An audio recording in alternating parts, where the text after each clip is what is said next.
I'm Steve Rhode, and you're not. But this is Good Morning Wake County. There are over 24 teenagers setting up shop at Dix Park this Friday, ready to sell what they've made with their own hands.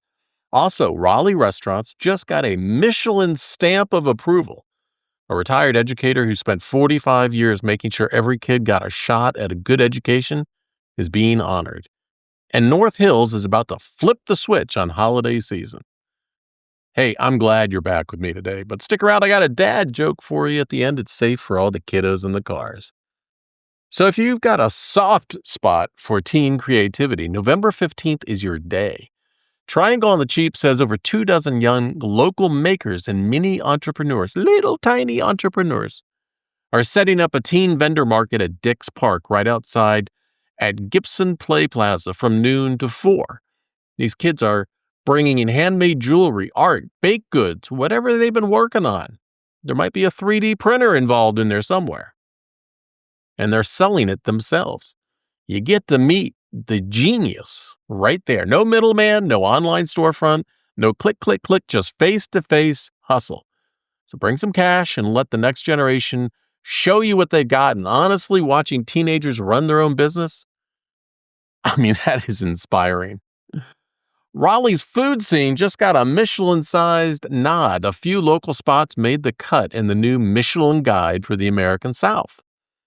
The Charlotte Observer laid out the list, and yeah, some of our restaurants are on there alongside places in Charleston and Atlanta. But for those of you debating where to celebrate that anniversary or birthday dinner, this is your sign. Michelin doesn't just hand these things out willy-nilly. No. So when local chefs get that recognition, it's a big blank deal for the whole city. Wake County's got some serious culinary game going on.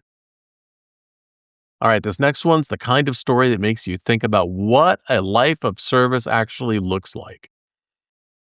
There's a woman named Dr. Alice Garrett who spent 45 years working in North Carolina public education. Not in one role, not in one school. She did it all. Classroom teacher, principal, chief consultant, section chief at the North Carolina Department of Public Instruction.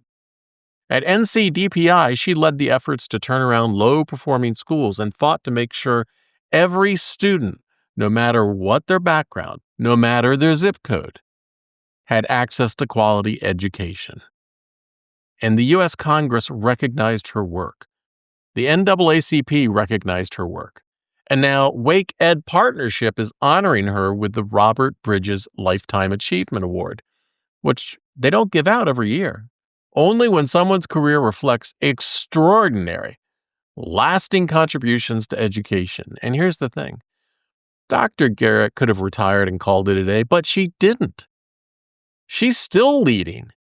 President of the Flood Group, still showing up in civic and faith-based roles. 45 years of making sure kids get a fair shot, and she's still going. That's not just a career, that's a calling. And Dr. Alice Garrett, she's proving that commitment to a cause doesn't retire just because you do. Now, one more thing before we wrap up. Mark your calendar for some early holiday sparkle because the North Hills tree lighting is happening Saturday, November 22nd, and it's running from 4 to 7 p.m. It's a very slow switch. But the big lighting's at 6. I guess before they just flick it on and off or something. I don't know. Triangle on the Cheap says it's free, which means you can kick off the season without spending a dime. It's a good excuse to grab some hot chocolate, see some neighbors, and officially decide winter's here, whether you're ready or not. November 22nd, put it on your calendar. All right, that dad joke I promised you, I'm going to skip past all the other stuff, but aren't you glad you're listening to this rather than just doom scrolling on your phone? There's some gratitude here. Okay, here's your dad joke. What's the difference between a well-dressed man on a unicycle and a poorly dressed man on a bicycle? A tire.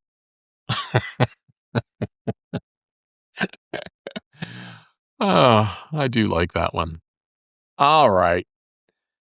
I found something out about chickens playing tic-tac-toe at a farm, and it sounds absolutely ridiculous. and I am not going to tell you about it tomorrow. But until then, remember, I love you. Take care. Give a chicken a hug.